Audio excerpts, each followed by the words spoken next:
The phenomenon reported is something real and not visionary or fictitious. Last time, we sat with the crew of Japan Airlines Flight 1628 and watched their encounter unfold. A pilot, his crew, multiple radar systems, all tracking the same enormous object over Alaska for nearly 50 minutes. We asked whether there was something real in the sky. And now, for the season finale, we are going to answer that question. Not with another sighting, with a document. Because it turns out the United States government answered that question too, in secret in 1947, and what they concluded will change how you understand everything that came after. The phenomenon reported is something real and not visionary or fictitious. That sentence was written by a United States Air Force general. It was classified top secret, and it was written in September 1947, just 3 months after the words flying saucer entered the American vocabulary. This is where the story begins. Okay, hold on. Before we get into who wrote that and what it means, because trust me, we are going to get into all of it, I want to make sure every listener understands what they just heard. This is not a UFO researcher saying flying saucers are real. This is not a tabloid headline. This is a classified assessment from a senior military official, written in the same year the phenomenon started. That quote has been sitting in a government archive for decades, and today we are reading it out loud. So here is the core question for this episode. The question that has been building all season. What did the highest levels of the United States government secretly conclude about flying saucers right at the very beginning? Not what they told the press. Not what they told Congress. What did they actually write down, classify, and send up the chain of command? Because those two things, the public story and the classified story, are very different. And today we are reading the classified one. To help us navigate all of this, I am joined today by Dr. Adriana Navarro.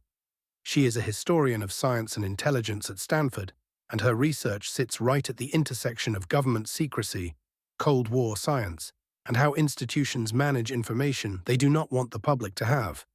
Dr. Navarro, welcome to UFO Files. Thank you. I should say up front, I came to this subject as a skeptic. My background is in the history of Cold War classification systems, how governments decide what to hide, why they hide it, and what the shape of that secrecy tells us about what was actually happening.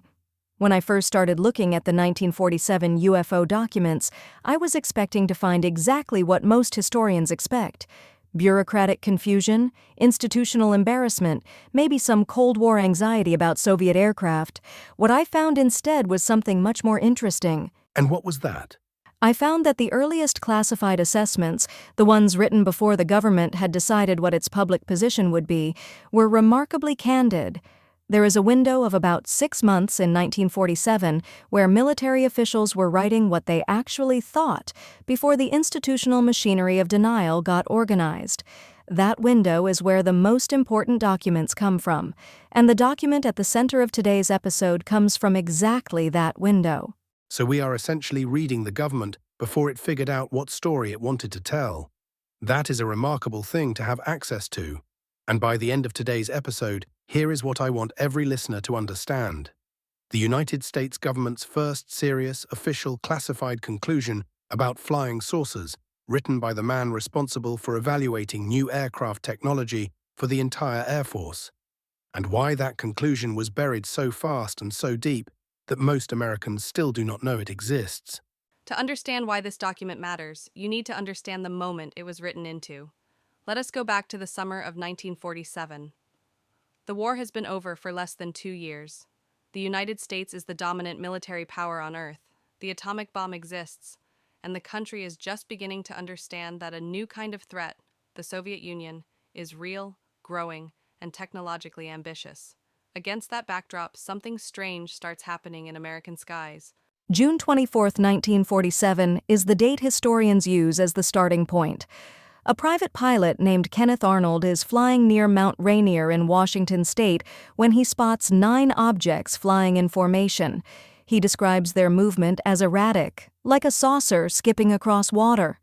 A reporter picks up that description and coins the phrase flying saucer. Within days, it is in every newspaper in the country. Within weeks, hundreds of sighting reports are flooding into military offices across the United States. And what was the military's first instinct? What did they actually think they were dealing with? That is the fascinating part. The military's first instinct was not dismissal, it was alarm. You have to remember the context. The Soviet Union had just acquired German aerospace engineers through Operation Paperclip's counterpart program. American intelligence knew the Soviets were working on advanced aircraft, so when reports started coming in of objects performing maneuvers that no known American aircraft could perform, the immediate question inside the Air Force was not, "Are these real?" It was, "Whose are they?" That question drove the entire early investigation. So the fear was Soviet technology, not little green men, Soviet technology. Exactly, and that is why the assessment process moved so quickly. This was not a fringe curiosity. This was treated as a potential national security emergency. If the Soviets had developed aircraft capable of the performance being reported, the speeds, the altitudes, the maneuverability, then the United States was in serious trouble. The Air Force needed to know, and it needed to know fast. So, in the summer of 1947, they assigned the question to the most qualified person they had. That person was General Nathan Farragut Twining. His title at the time was Commanding General of the Air Materiel Command, the division of the Air Force responsible for evaluating, testing, and acquiring new aircraft technology. If you wanted to know whether an aircraft was real, who built it, and what it was capable of, Twining's command was where that question went. He was not a fringe figure. He was one of the most senior and technically credible officers in the United States military. So this is the man, the Air Force's top aircraft evaluator, being asked to look at the flying saucer reports and give his official assessment. And he did. In September 1947, he produced a classified memo. That memo is what we are going to be reading today. But before we get there, I want to understand what he was working with. What was the state of the evidence when Twining sat down to write this thing? By September 1947, the Air Force had collected a substantial number of reports, not just from civilians, but from military pilots and personnel, trained observers, people who knew what aircraft looked like and how they moved. One of the most significant early cases came from just before Arnold's sighting, actually. On June 28, 1947, a P-51 pilot near Lake Mead, Nevada, reported 5 or 6 white circular objects flying in formation at approximately 285 miles per hour. The pilot was a combat veteran. He was not confused about what he was looking at. He simply could not identify it. A P-51 pilot. Someone who flew one of the most advanced fighter aircraft of World War II, who has spent years identifying aircraft in combat situations. And he cannot identify these objects. That detail matters. That is not a farmer in a field. That is a trained military aviator filing an official report. And that report was not isolated. Through the summer of 1947, similar accounts arrived from across the country, and from military installations specifically. The pattern that emerged in these early reports was consistent: objects that were disc or circular in shape, moving at speeds that exceeded known aircraft, exhibiting maneuvers that defied conventional aerodynamics, and producing no visible means of propulsion. No exhaust, no contrail, no engine sound in many cases. These were the raw materials Twining was working with when he sat down to write his assessment. What I find historically significant is that Twining did not dismiss the reports as mass hysteria or perceptual error, which would have been the easiest thing to do, and frankly, the politically safer thing to do. Instead, he treated them as an engineering problem. He asked, given what these witnesses are reporting, what kind of technology would be required to produce these observations? That framing tells you a great deal about how seriously the Air Force was taking this in the summer of 1947. And the answer Twining came to, we are going to read that in his own words in a moment. But I want to pause here, because I think there's something important about the timing. June 1947, Kenneth Arnold's sighting.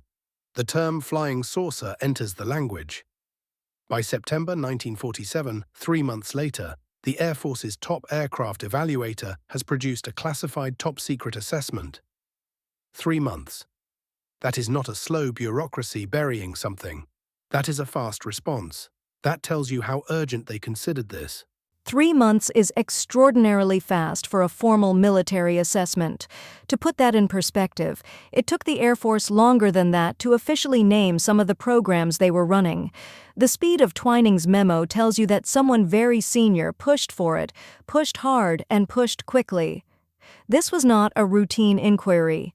Someone at the top of the chain of command wanted an answer, and they wanted it before the end of the summer. There is one more piece of context the listener needs before we examine the document itself. By September 1947, the United States government had no official position on flying saucers. There was no program, no public statement, no classified framework. The military was fielding hundreds of reports with no institutional structure to handle them. Twining's memo was not the conclusion of an investigation. It was the beginning of one. It was the document that would force the Air Force to decide, do we take this seriously or do we walk away? His answer, as we will see, was unambiguous. And that answer has been sitting in an archive, classified, for decades, while the official public story, the one about weather balloons and mass hysteria and overactive imaginations, was being told to the American public. We are about to read what the government actually concluded. The real assessment, the one they did not want you to see, that is next. Before we get into the documents, I want to bring back something from last week. We spent the whole episode on the Japan Airlines flight, Captain Terauchi, his crew, the Anchorage radar, the FAA logs, multiple independent systems tracking the same object over Alaska for nearly an hour. And we ended with a question. What did the highest levels of the US government secretly conclude about these things from the very beginning? Not from 1986, not from 1952. From the very beginning, 1947, the summer this whole thing started. That is what today is about. And I think the framing matters here. We are not asking what the public was told. We are asking what the internal record shows, what the people inside the system actually wrote down when they thought no one outside was reading. That is the historian's question. The official public position and the classified internal assessment are often two very different documents, and the gap between them is where the real history lives. Before we arrive at the foundational document, we need to understand the landscape of claims and counterclaims surrounding 1947. Because the government did not produce one document about that summer, it produced many, and they do not all agree. The first document we are examining today is not a government report. It is a manuscript, and it represents one end of the spectrum. This is Philip J. Corso's Dawn of a New Age, dated January 1st, 1995, unclassified, retrieved under FOIA. 176 pages. Corso was a former Army lieutenant colonel who claimed a very specific role in what happened after the summer of 1947. On page 6, the manuscript states, and I am quoting directly, "Any hardware was an aberration. Scientists such as Dr. Herman Oberth, Stanton T. Friedman, Robert Sarbier, W.E. Smith, Dr. Werner von Braun, etc., are disregarded or ridiculed when they say, 'We cannot take the credit for our record advancements in certain scientific fields alone. We have been helped by people of other worlds.' So intense was the cover-up that it outrivaled the KGB disinformation activities. It was the label of kook to be used against all who believed that UFOs and EBEs were real." That is page 6. Okay, so let me make sure I understand what Corso is claiming here. He is saying that credible scientists, and Werner von Braun is not exactly a fringe figure, this is the man who built the Saturn V rocket, were being actively discredited and ridiculed, not because they were wrong, but because the government needed to suppress what they knew, and that this suppression operation was so sophisticated it beat the KGB at its own game. That is a remarkable claim. What do we do with that? We treat it carefully, and that means understanding what kind of document this is. Corso published a version of this as a book in 1997, the day after Roswell. This 1995 manuscript is an earlier draft. Now, Corso did hold real positions. He was on the National Security Council staff under Eisenhower, and he later served under Lieutenant General Arthur Trudeau at Army Research and Development. Those credentials are verifiable. What is not independently verifiable is the specific operational claim that he personally managed the transfer of recovered alien technology into American industry. No corroborating document has surfaced to confirm that program existed. But the names he drops, von Braun, Oberth, those are real people who made real statements. Hermann Oberth, the rocket pioneer, actually did say publicly that humanity had been helped by beings from other worlds. So Corso is not inventing those quotes. He is building his framework around real statements made by credible figures. That is what makes this document complicated to evaluate, right? It is not pure fiction. It is a mixture. That is precisely the challenge. Page 12 of the manuscript goes further, stating, "We had in our possession a transistor with hair-like wires and leads, and a chip in a stack of thin, uniformly shaped wafer-like components. These formed complete electrical circuits. CRD said it would take 50 years to develop the transistor and 200 years to develop the chip. It came in a short span of 5 years. Dr. Hermann Oberth said, 'We have been helped by people from outer space.'" Corso is claiming that the integrated circuit, the foundation of every computer and smartphone on the planet, was reverse engineered from hardware recovered at Roswell, not invented. And this is where the historian has to pump the brakes. The timeline does not hold up under scrutiny. Jack Kilby at Texas Instruments and Robert Noyce at Fairchild Semiconductor independently developed the integrated circuit in 1958 and 1959. Their work is exhaustively documented. Patent filings, lab notebooks, witness testimony, contemporaneous publications. The transistor was developed at Bell Labs in 1947 and 1948, and the research trail for that is equally dense. Corso's claim requires us to believe that this entire documented record of independent scientific development was either fabricated or a deliberate cover story. That is an extraordinary evidentiary burden. So the document is telling us one story, and the historical record of how these technologies actually developed tells a different one. And that tension, that is important context for everything we are going to look at today, because we are going to encounter the full spectrum, claims that go very far, official reports that push back hard, and then, eventually, the document that started all of it. Let me take a breath here, because I want to make sure the listener is with us. It is worth saying plainly what the Corso manuscript represents in the broader landscape. It is one man's account, written late in his life, of events he claims occurred decades earlier. Historians call this retrospective testimony, and we treat it as a category of evidence, not as proof. It tells us something about the culture of belief that existed around these events. It tells us something about what certain insiders were willing to claim. But it does not by itself establish that any of those claims are true. What it does do is point us toward the questions we need to ask of the documents that do have corroboration. The second document we are examining today sits at the opposite end of the spectrum. This is the United States Air Force report titled Roswell Report, Case Closed, dated January 1st, 1997, unclassified, produced by the USAF itself. 234 pages. This is the Air Force's second and final official investigation into the Roswell incident. The first, in 1994, concluded the debris was from Project Mogul, a classified balloon-borne acoustic monitoring program.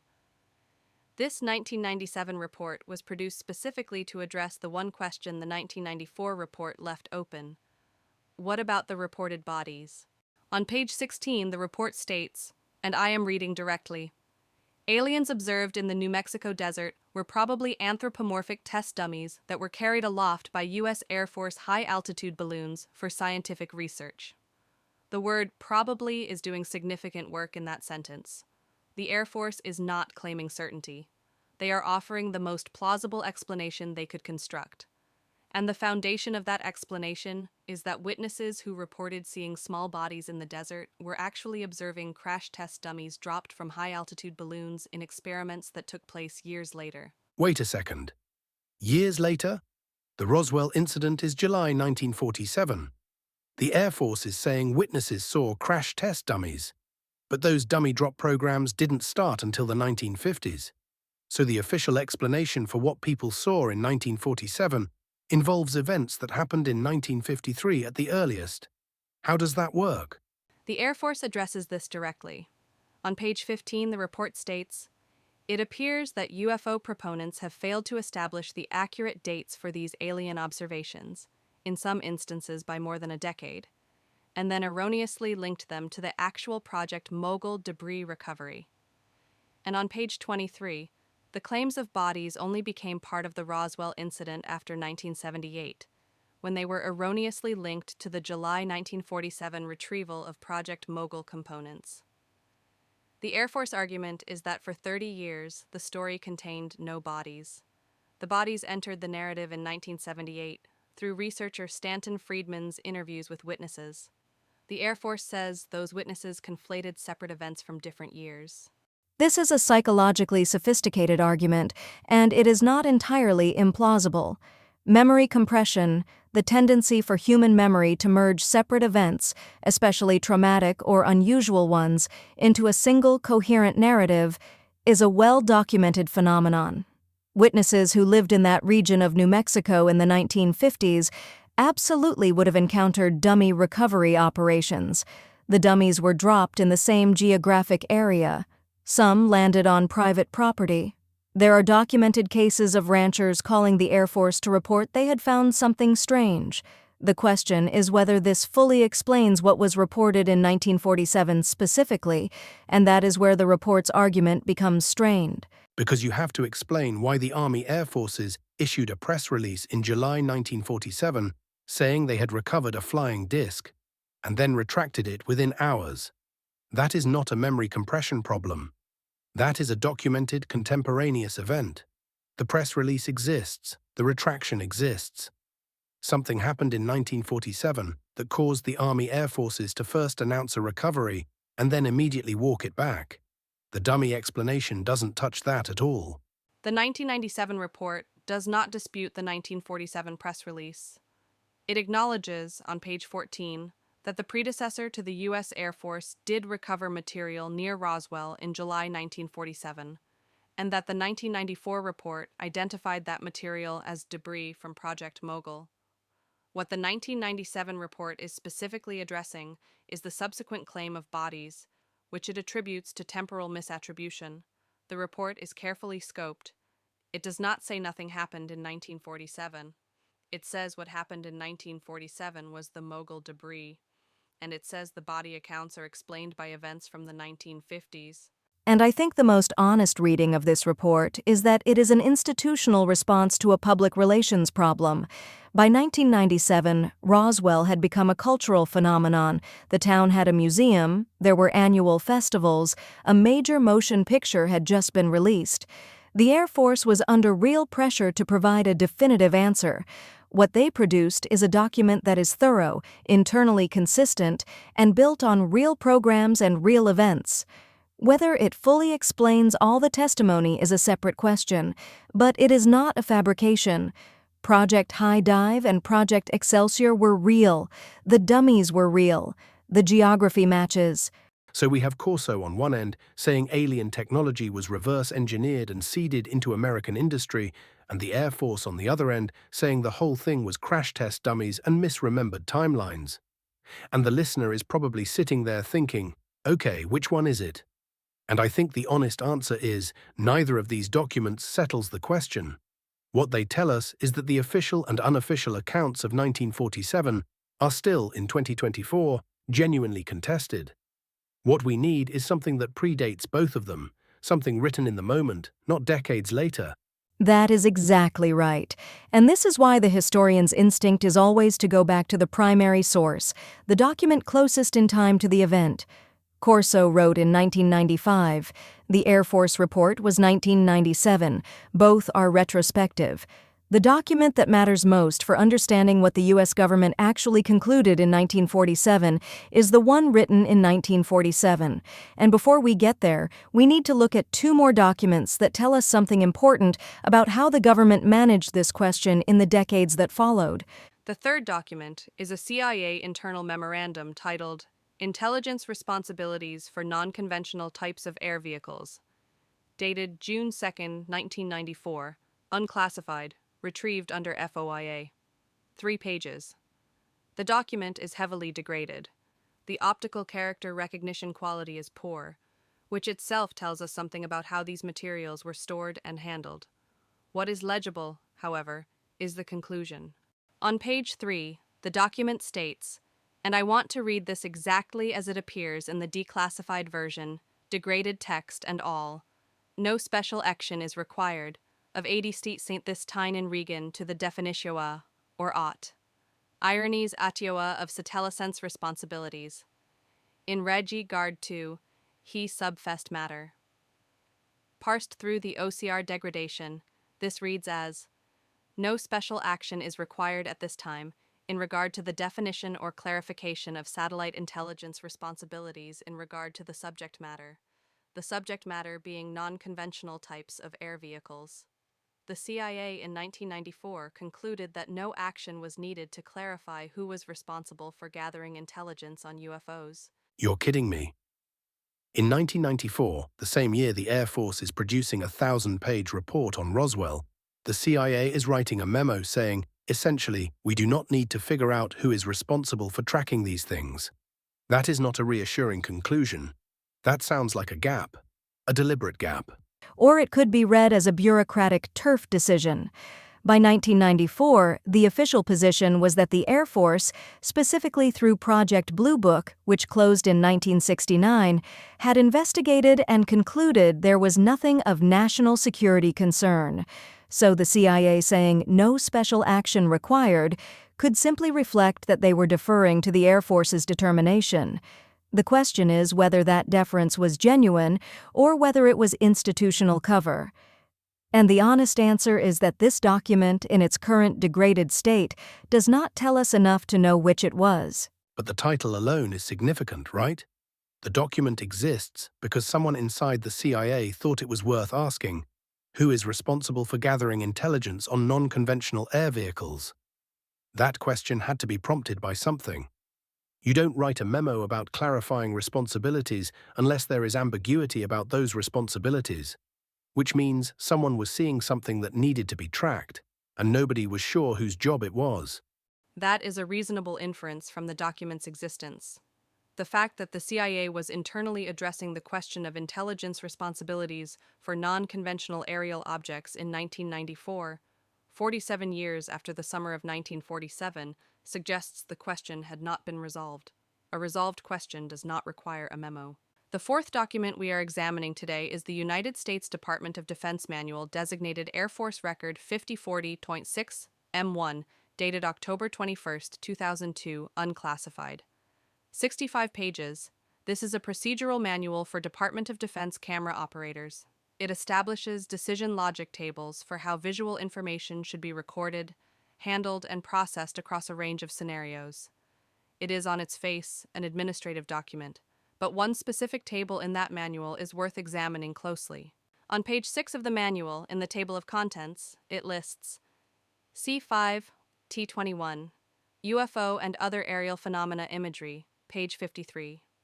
That is Table C5, Entry 21. The Department of Defense, in a standard operating procedures manual for camera operators, has a specific decision logic table for handling imagery of UFOs and other aerial phenomena. This is not a classified program. This is not a special task force. This is a routine operations manual, and it has a dedicated section for what to do when you film a UFO. Let me sit with that for a second. This is a manual handed to camera operators, military photographers, videographers, the people who document everything from training exercises to combat operations. And in that manual, right alongside instructions for filming aircraft and equipment and personnel, there is a specific protocol for what to do if you capture a UFO on camera. That tells me the military expected this to happen often enough that it needed to be in the standard operating procedures. That is the institutional logic argument, and it is compelling. You do not write a protocol for an event you do not expect to encounter.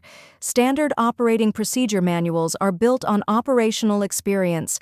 They codify what has already happened enough times that you need a standardized response. The existence of Table C5T21 in a 2002 DoD manual means that by 2002, the Department of Defense had sufficient experience with personnel capturing UFO imagery that they needed a formal procedure for handling it. That is not the behavior of an institution that believes these sightings are misidentifications of weather balloons. And it connects to something we saw earlier this season, the pattern of institutional acknowledgement that runs underneath the public dismissal. Publicly, after Blue Book closed in 1969, the official line was, "Nothing to see here, no ongoing investigation, no national security concern." But inside the institution, they are writing UFO handling protocols into camera operator manuals in 2002. Those two things cannot both be true at the same time. The significance of that document is precisely what it implies by its existence, not by what it explicitly states.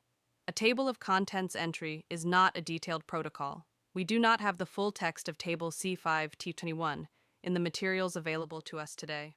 But the listing itself, in a routine unclassified DoD manual, confirms something important. The handling of UFO imagery was sufficiently routine by 2002 that it warranted standardized procedures alongside other categories of visual information. It was not treated as exceptional. It was treated as expected. And I want to connect that to the CIA memo we just looked at. In 1994, the CIA was internally asking who was responsible for intelligence on non-conventional air vehicles. 8 years later, the DoD is including UFO imagery protocols in camera operator manuals. These are not dramatic revelations. They are quiet, procedural, institutional acknowledgments. And that is often how the most honest history gets recorded. Not in the dramatic memos, but in the administrative documents nobody expected anyone to read. Okay, so here is where we are. We have Corso claiming alien technology was reverse engineered and that credible scientists were deliberately silenced. We have the Air Force saying the bodies were crash test dummies and the whole thing is a case of confused memories. We have the CIA in 1994 writing a memo about UFO intelligence responsibilities and concluding no action is needed. And we have the DoD in 2002 quietly including UFO imagery handling in a routine operations manual. 4 documents, 4 different institutional postures, and none of them are the document we came here for today. No, none of them are. What we have been looking at are the aftershocks, the institutional responses, the cover stories, the administrative procedures that accumulated over 50 years.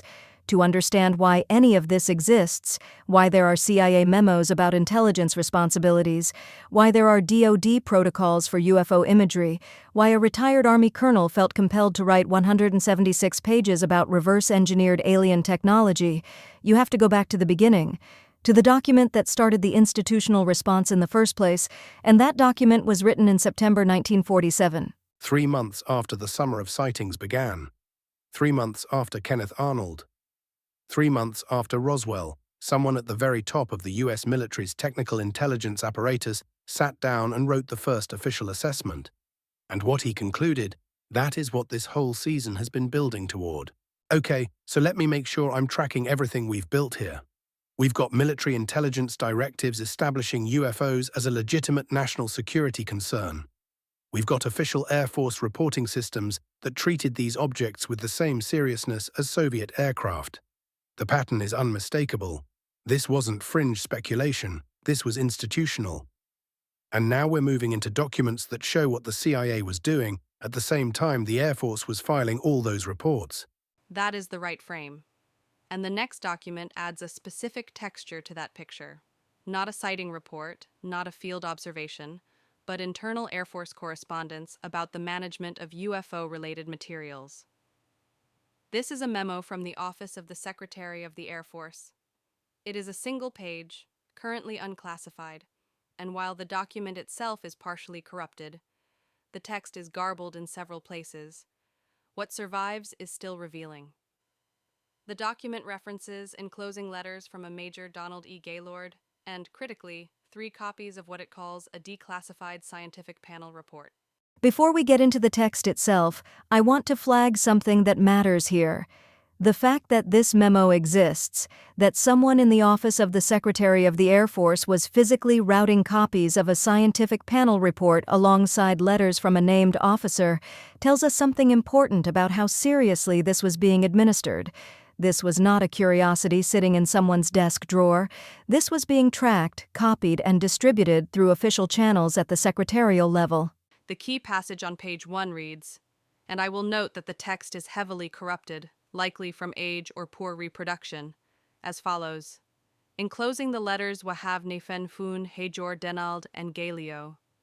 3 copies kef the de akaisod a sapork efta ekdentific forel which we had in our 2. Ogenif Samantal, Sil Upper, plus 58. What survives clearly enough to parse. This memo is transmitting letters from Major Donald E. Gaylord, along with 3 copies of a declassified scientific panel report that had been held in files until April 1958. Okay, so the text is a mess. But what's actually being described here is the Air Force Office of the Secretary routing copies of this scientific panel report alongside correspondence from a named major. What's the scientific panel? Because that phrase is doing a lot of work in this document, and I want to make sure listeners understand what we're actually talking about.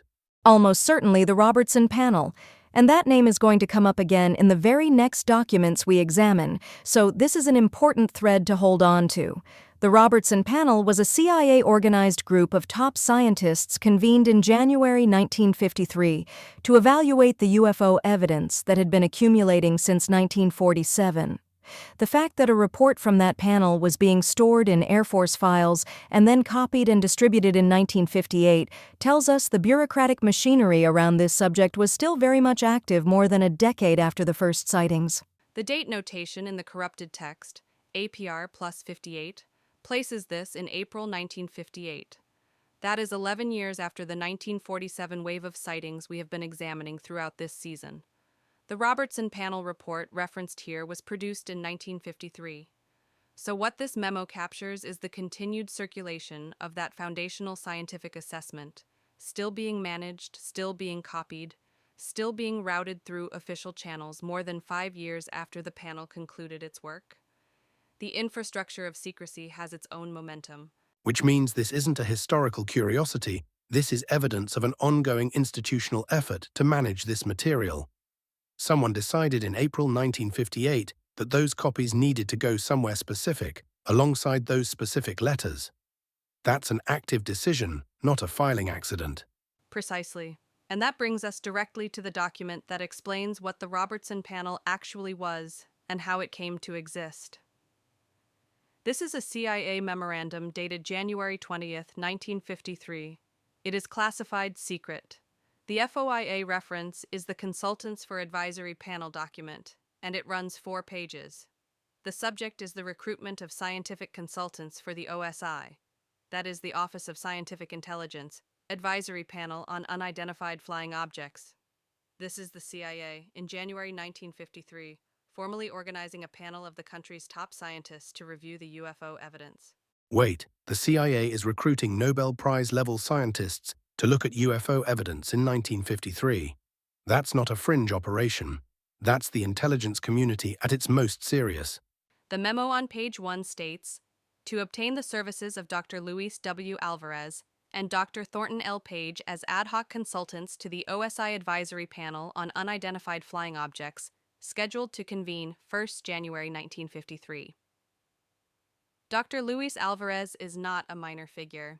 He was a physicist who would go on to win the Nobel Prize in Physics in 1968.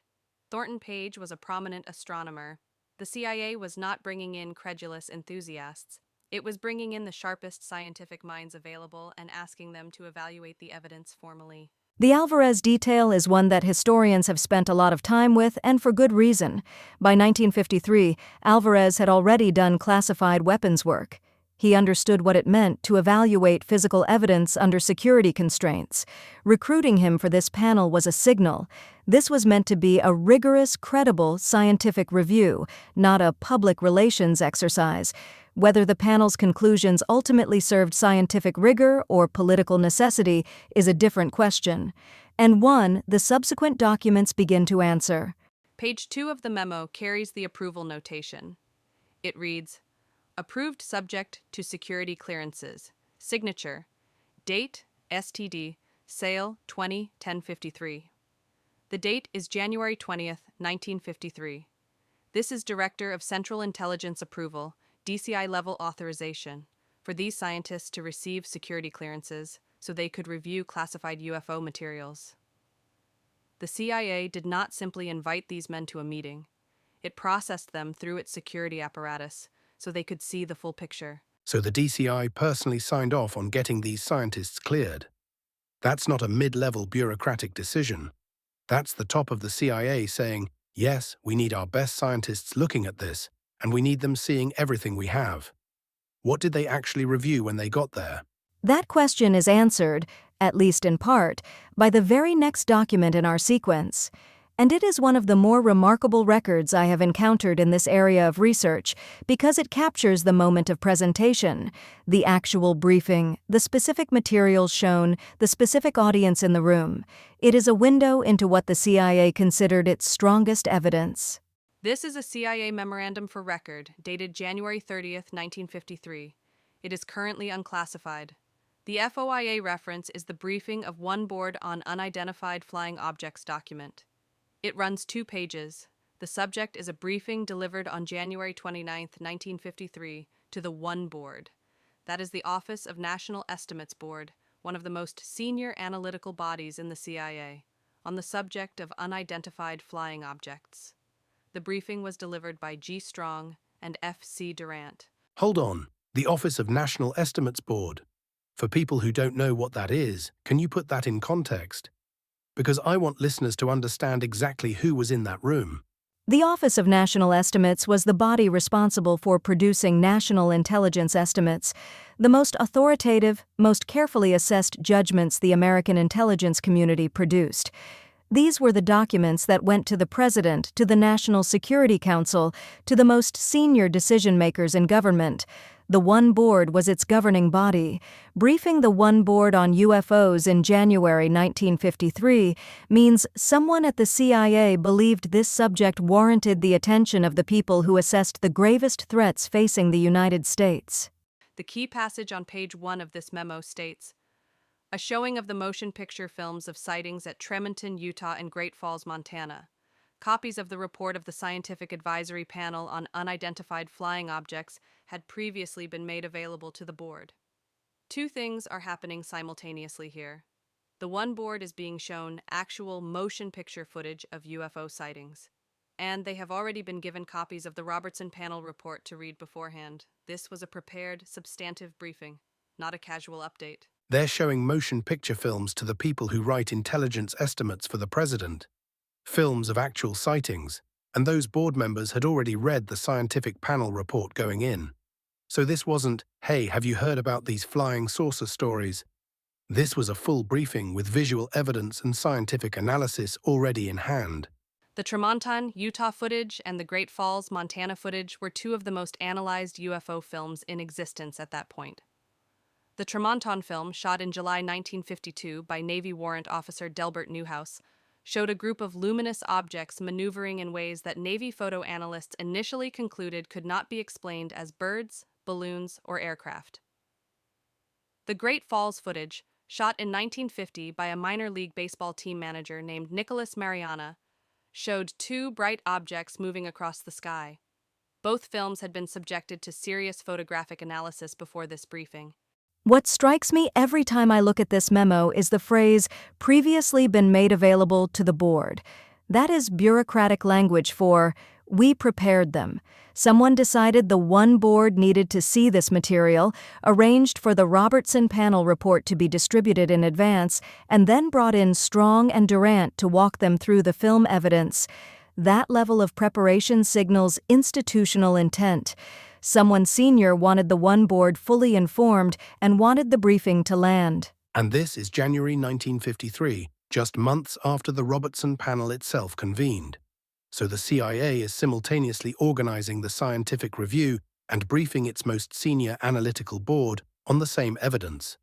These aren't separate tracks. They're running in parallel. That parallel structure is exactly right, and it reflects something important about how the CIA was approaching this subject at that moment. The Robertson panel was the scientific evaluation mechanism. The one-board briefing was the intelligence community's senior leadership being kept informed. Both happened in January 1953. Both used the same evidence base. The institution was taking this seriously enough to run both tracks simultaneously. I want to add one observation that I think is easy to miss if you are reading these documents quickly. The Robertson panel's public legacy is complicated. Its report is sometimes characterized as a debunking exercise, a conclusion reached before the evidence was fully weighed. And there is legitimate historical debate about that. But whatever the panel's ultimate conclusions, the fact that the CIA organized it, recruited Nobel-caliber scientists for it, briefed the One Board on the same evidence, and then continued circulating the report through 1958, as that corrupted Air Force memo showed us, tells you that the institutional response was far more serious and sustained than the public record suggested. So the public story was, scientists looked at this. Nothing to see here, move along. The internal story was, we're briefing the highest analytical board in the CIA, we're getting the DCI to personally clear Nobel laureates, and we're still routing copies of the report 5 years later. Those are very different stories. They are. And the final document in this sequence adds one more layer to that gap between the public record and the classified one. This is a front matter page from a publication called Studies in Intelligence, the CIA's internal journal, described on this page as the Journal of the American Intelligence Professional. The FOIA reference is C055-ISAS-7799. It is a single, unclassified page, and it contains a disclaimer that is, in its quiet way, one of the more telling statements in our document set. A CIA internal journal. That's a thing I genuinely did not know existed before this season. Studies in Intelligence has been published since 1955. It is the CIA's house journal, analytical pieces, historical assessments, methodological discussions, written by and for intelligence professionals. Much of it has been declassified over time.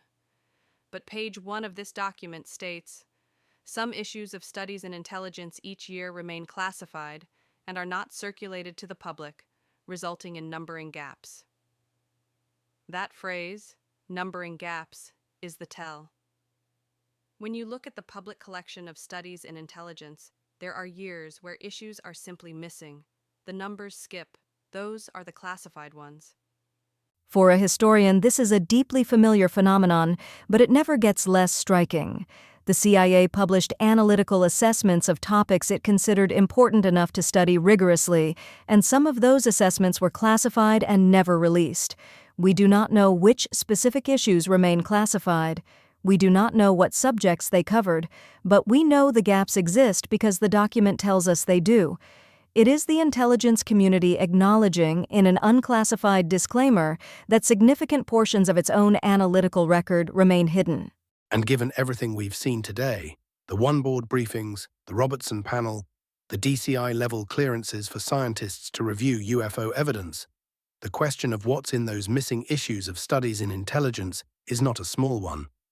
If this subject was serious enough to brief the One Board, it was serious enough to write about analytically. And we don't know if those analytical pieces are in the gaps. That is precisely the implication. We know the CIA produced classified analytical work. We know the numbering gaps represent classified issues that have not been released.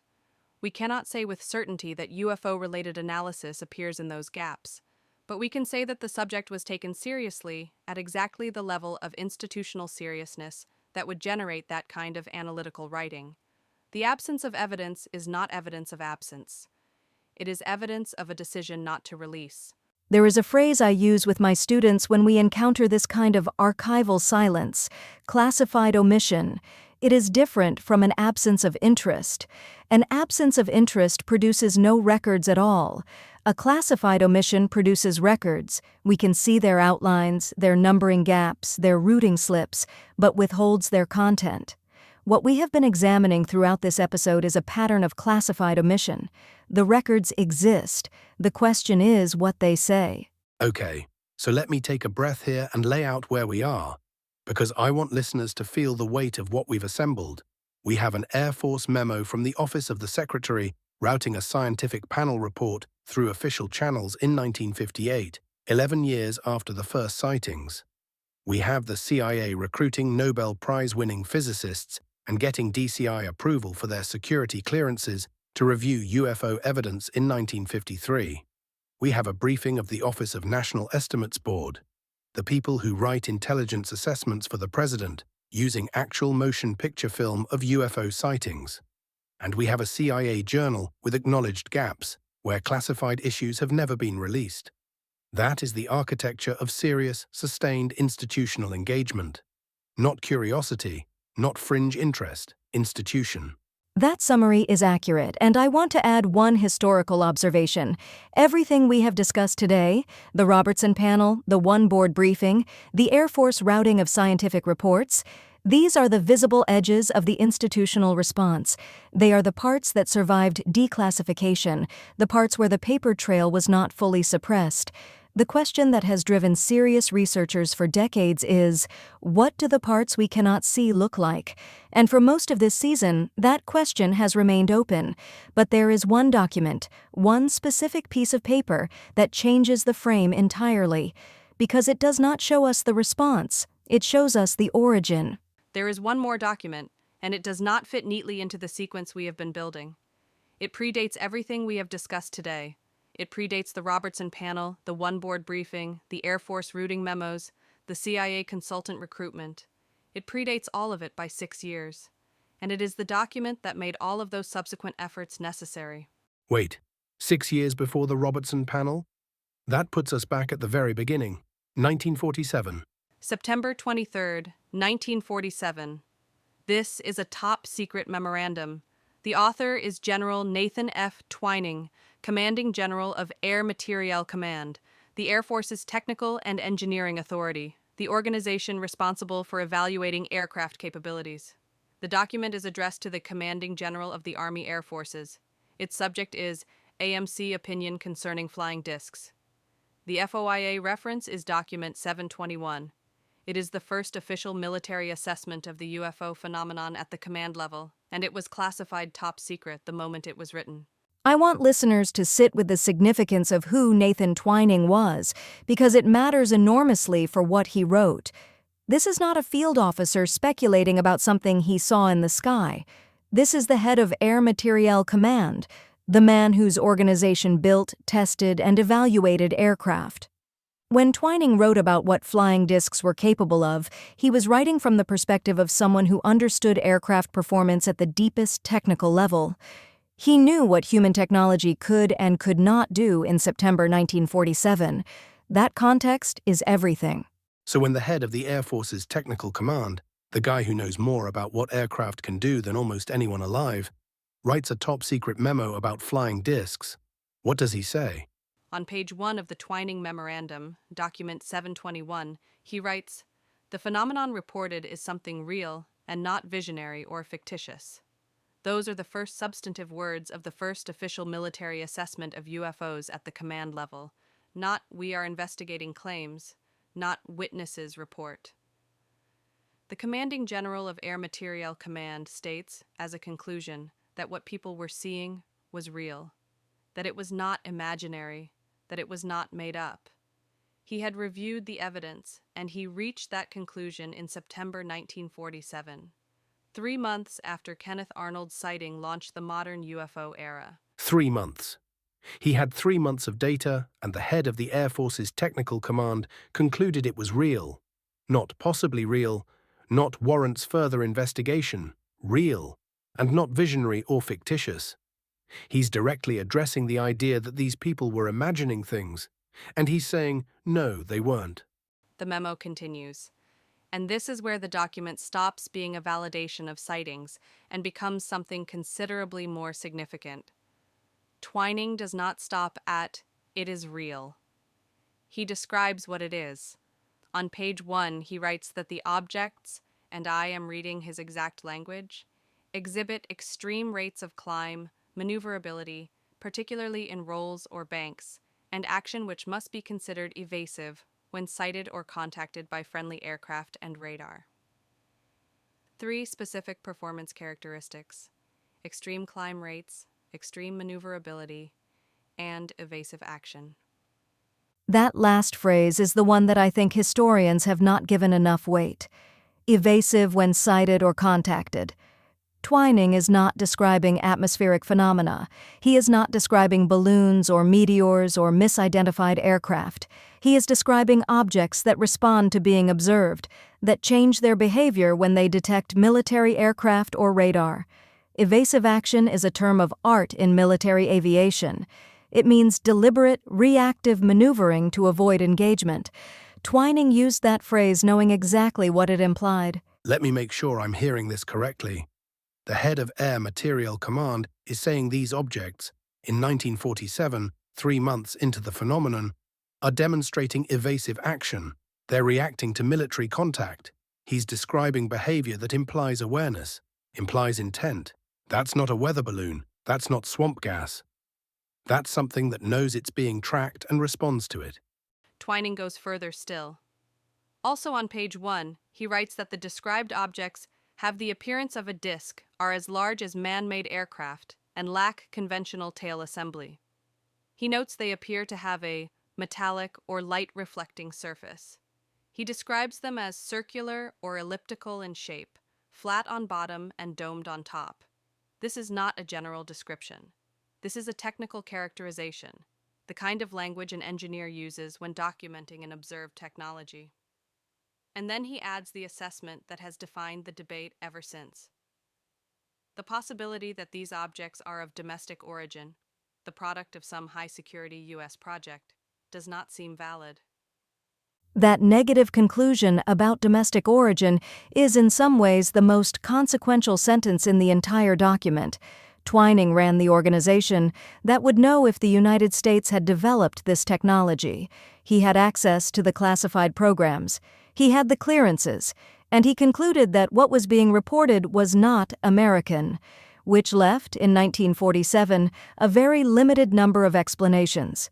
Soviet technology so advanced it exceeded anything in American intelligence estimates or something else entirely. Twining did not specify which, but he ruled out the comfortable answer. He ruled out the comfortable answer. The head of the Air Force's technical command, the man who knew every classified American aircraft program, looked at the evidence and said, "This is not ours." That's the moment everything changed. Because if it's not ours, and it's demonstrating performance that our best aircraft can't match, and it's taking evasive action when our pilots get close, then what is the next question you have to ask? The next question Twining himself asked is documented in the same memo. He recommended on page 1 the immediate establishment of a permanent investigative body to study the phenomenon. He called for a detailed study using all available resources. He wanted instrumentation, he wanted coordination across agencies, he wanted the matter treated with the seriousness he believed it deserved. He did not write a memo that said, "We have investigated and found nothing." He wrote a memo that said, "We have investigated, found something real, cannot explain it, and need to build a permanent apparatus to keep looking." And now go back to everything we examined earlier in this episode. The Robertson Panel in 1953, that is the permanent investigative apparatus Twining called for 6 years earlier. The one-board briefing with the Tremonton and Great Falls films, that is the ongoing evidence collection Twining demanded. The Air Force routing of scientific panel reports through the Office of the Secretary in 1958, that is the institutional infrastructure Twining's memo created. Every document we looked at today is a downstream consequence of this single top-secret assessment from September 1947. Twining wrote the blueprint. Everything else was built on it. That is, I need a moment with that, because it genuinely reframes the entire season. We spent 5 episodes looking at sightings, radar contacts, pilot testimonies, military reporting systems. And this whole time, sitting at the foundation of all of it, was a top-secret memo from September 1947, where the head of the Air Force's technical command said, "It's real, it's not ours, it's performing beyond anything we can explain, and we need to build a permanent program to study it." That memo existed before Project Sign, before Project Grudge, before Blue Book, before the Robertson Panel. This is where it started. That is correct. And one more detail from the Twining memo deserves to be stated plainly. He noted on page 1 that the reported operating characteristics of these objects, the extreme performance, the evasive action, the physical description, lend belief to the possibility that some foreign nation has a form of propulsion, possibly nuclear. He considered the Soviet explanation. He did not dismiss it, but he also could not confirm it. And the gap between not ours and not Soviet either was, for Twining, the problem that required investigation. That gap has never been officially closed. 77 years later, that gap remains open. The Twining memo established the foundational terms of the American government's engagement with this subject. The objects are real, they are not domestic, they demonstrate performance characteristics beyond known technology, and they require sustained institutional attention. Every program, every panel, every classified assessment that followed, including the ones we have not yet been able to examine because they remain classified, was built on those four foundational conclusions. Twining wrote them in September 1947, and no subsequent official assessment has been able to definitively contradict them. And the public was told, for decades, that the Air Force investigated and found nothing credible, that the sightings were misidentifications, weather phenomena, mass hysteria. The official line was dismissal, but the classified line, from the very first official assessment, was the opposite of dismissal. It was, "This is real, we don't know what it is, and we need to keep looking." Those two lines, the public one and the classified one, ran in parallel for the entire Cold War, and we are only now able to see both of them at the same time. That is the season's answer. The question we began with in episode 1 was, is there really something in the sky? The Twining memo, dated September 23, 1947, is the United States government's own answer. Classified, official, signed by one of its most technically authoritative officers. The phenomenon is something real and not visionary or fictitious. The government knew it in 1947. It built programs around that knowledge, and it did not tell the public. Which brings us to the question that is going to drive us into Season 2. Because Twining's memo was not just a conclusion, it was a call to action. He recommended a permanent investigative body. He wanted resources, coordination, instruments. And the government delivered. They built programs. Official, classified, funded programs. Some of which we know existed, some of which we are only beginning to understand. And the first thing those programs did was not what you might expect. General Twining's memo was a secret assessment, a call to action, and the government did act. Their first move was not to tell the public what they knew. It was to create official projects to study it, and to control the narrative around it. Next season on UFOfiles.fm, we uncover the programs. The classified projects the government built in direct response to what Twining found. How they worked, who ran them, what they concluded, and what they buried. The programs were the answer to the question this season asked, but they raised questions that are far harder to answer. We'll see you there. Okay, I need to step back for a second because I think we've been so deep in the documents, the classifications, the redactions, the bureaucratic language, that it's easy to lose sight of what we've actually just uncovered over the course of this season. So let me say it plainly. In the summer of 1947, the head of Air Materiel Command sat down and wrote a top-secret memo to the Army Air Forces. And in that memo, he said in plain language that flying saucers are real, that they are not imaginary, and that they demonstrate performance characteristics no known aircraft could match. That is the United States military's first official conclusion. And they buried it. And what I want listeners to understand is how extraordinary that is from a historical standpoint. We are talking about September 1947, 2 years after the end of the most technologically sophisticated war in human history. The United States had just built the atomic bomb. They had the best aerospace engineers, the best intelligence analysts, the best radar technicians on the planet. And when those people looked at the data, the radar returns, the pilot reports, the physical descriptions, their conclusion was not weather balloon. Their conclusion was, we do not know what this is, and it is performing in ways we cannot explain. That is not a fringe assessment. That is the institutional judgment of the American military at the height of its technical credibility.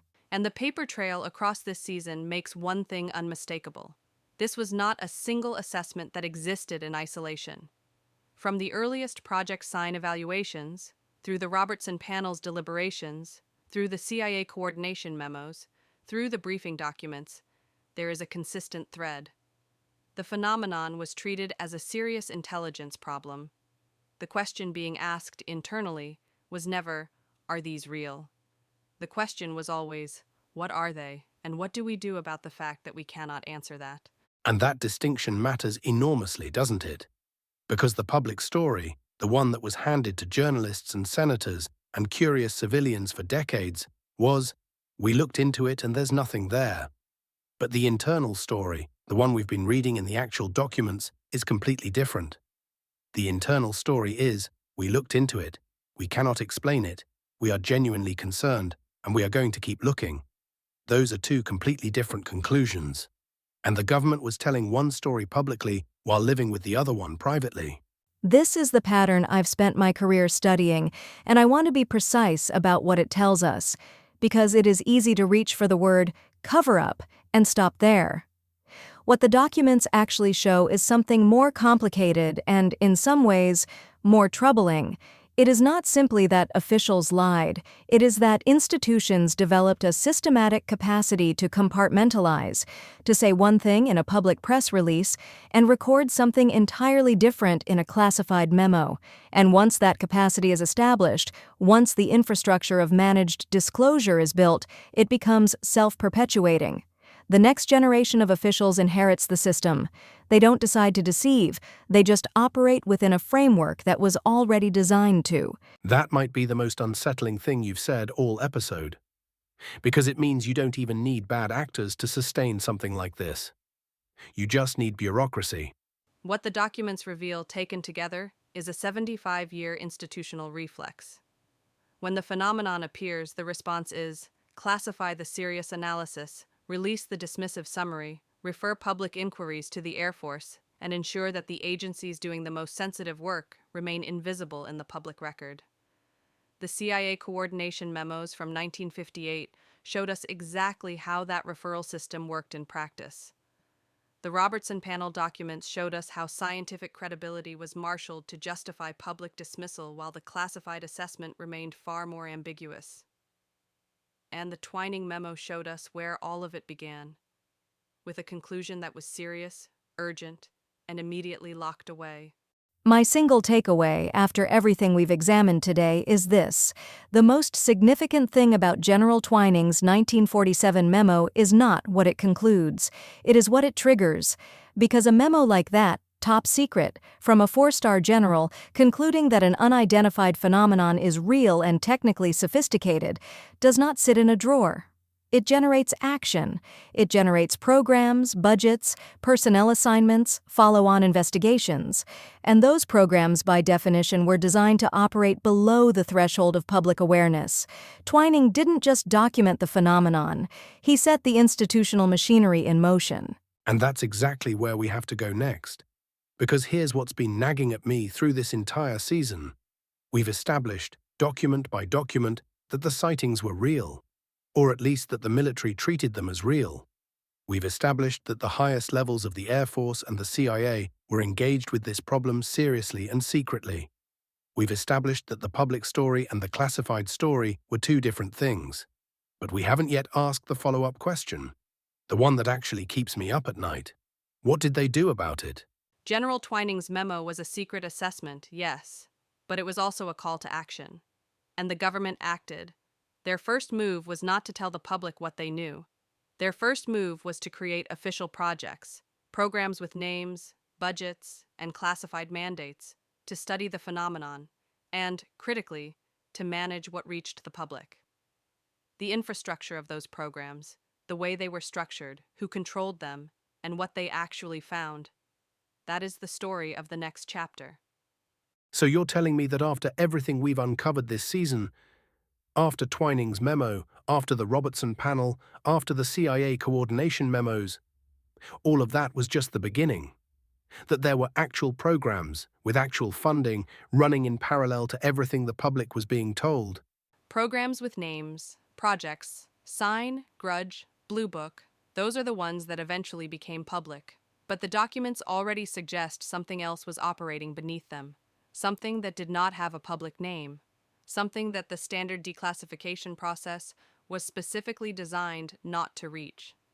Next season, we follow the money, the personnel, and the paper trail into the programs that were never supposed to surface. The question is not whether the government studied this phenomenon seriously. We have already answered that. The question is what they found, and what they decided to do with it. Next season on UFOfiles.fm, we uncover the programs,